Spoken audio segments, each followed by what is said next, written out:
चलिए, मोहन एक समलंब के आकार का खेत खरीदना चाहता है। समलंब किसको बोलते हैं? जिसका ये जो सीधा लंबाई जो है आमने सामने की भुजा की जो सीधा लंबाई जो है हर जगह, उसको समलंब बोलते हैं। बोलते हैं ना, हर जगह ये लंबाई बराबर होगा, होगा ना। ये इस भुजा के आमने सामने जो लंबाई है सब जगह पर, उसको समलंब के आकार का। तो फिगर भी बना हुआ है। तो मोहन एक समलंब के आकार का खेत खरीदना चाहता है। इस खेत की नदी के साथ वाली भुजा, एक भुजा है जो नदी के साथ सटा हुआ है, ठीक है, और एक भुजा है नदी के साथ वाली की भुजा सड़क के साथ वाली भुजा के समांतर है। यानी समांतर मतलब बराबर दूरी पर, जैसे जैसे यहाँ पे जितना लंबाई है उतनी ही लंबाई यहाँ पे होगा, ठीक है। उसी को बोलते समांतर, मतलब कहीं भी कोई अंतर ना हो, बराबर उस लाइन से।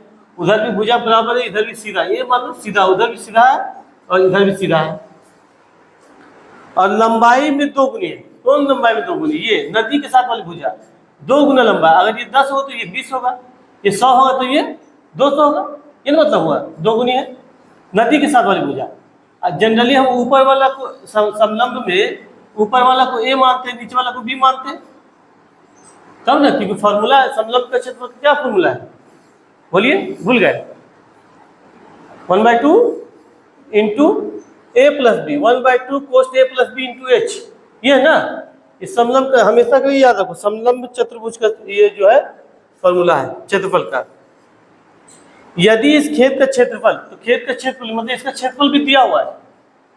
क्षेत्रफल भी कितना है? 10,500 मीटर स्क्वायर, 10,500 मीटर स्क्वायर।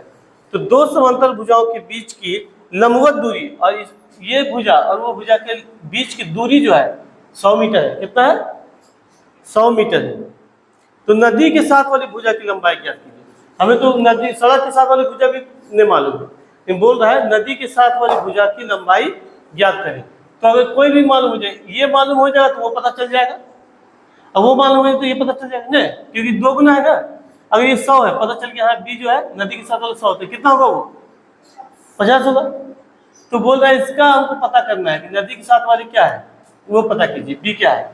तो हम पहले क्या करते, प्रश्न से जो चीजें उतार लेते। प्रश्न से ऊंचाई एच में क्या आ जाएगा? एच में 100 मीटर आ जाएगा, और खेत का क्षेत्रफल तो दिया हुआ है दोनों चीज।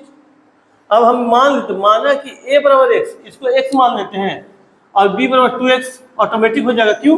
क्योंकि x के डबल ही ना 2x b है, a के डबल ही ना b है, इसीलिए x के बराबर b क्या हो जाएगा? 2x हो जाएगा, क्योंकि a से डबल है, नदी के साथ वाली भुजा का 2 गुना लंबा है। अब हम खेत का क्षेत्रफल क्या है, समलंब चतुर्भुज का क्षेत्रफल होता है, तो इसीलिए खेत का क्षेत्रफल लिख रहे हैं। खेत का क्षेत्रफल 1/2 कोस्ट a plus B into H, ये खेत का क्षेत्रफल। और खेत का क्षेत्रफल दिया हुआ भी है, तो खेत का क्षेत्रफल यहाँ दिया हुआ, इसलिए खेत के क्षेत्रफल के बराबर हम इसको उतार लिए, प्लस 1/2 उतार लिए, और a की जगह x, क्योंकि a x के बराबर माने, और b की जगह 2x, b की जगह 2x है ना, इंटू h बराबर कितना है? 100 मीटर। ठीक है यहाँ तक।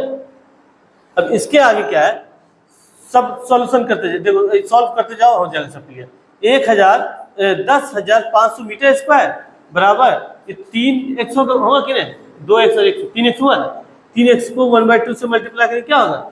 3x/2 इंटू h, है ना 100 मीटर। अब चलिए इधर इस सबको एक साथ हम इधर ले आते हैं, सिर्फ x उधर छोड़ेंगे, ध्यान देना आप। ये 10,500 मीटर स्क्वायर है ना, ये उतार दिए। अब ये 100 इधर लाए थे, क्या गुना में है, भाग में क्या है? क्या है? गुना में। इधर आ जाएगा, क्या हो जाएगा? देखो ये x मीटर, 100 मीटर को हम इधर भाग में ले आए। अब ये 2 क्या है, भाग में है गुना में? भाग में। तो इधर लाए तो देखो ऊपर चला गया, गुना में हो गया। ये 3 क्या है, गुना में था, ऊपर में था तो नीचे आ गया, ठीक है। ये गुना में था तो नीचे आ गया, भाग में हो गया। बचा यहाँ सिर्फ x बचा हुआ रह गया, क्या है? तो काटने के फॉर्मूला से हम काट दिए। देखो क्या किए, m को m से पहले काट दिया, ये 2m है, m गुना m है, m स्क्वायर का मतलब क्या हुआ? m गुना m, तो 1m दोनों m काट दिए, काट दी ना। अब चलो यहाँ 2 0, ये 2 0 काट दिए, सही है।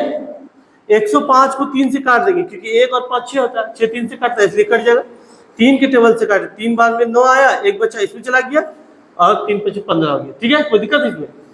और 3 को एक बार में यहाँ काट दिया, बचा क्या 35 में m और 2, ये नहीं बचा जी। तो 35 को 2 से मल्टीप्लाई किया 70 हुआ, m कुछ नहीं बचा, m लिख दिया ऐसे। तो 70 मीटर किसके बराबर? m के बराबर। ये तो a हो गया क्योंकि x a के बराबर x है, तो x के बराबर 70 मीटर, यानी एक साइड निकला। उनको सवाल क्या बोल रहा है? क्योंकि b बराबर 2x है, b ना पूछ रहा है जी, तो b बराबर है कितना?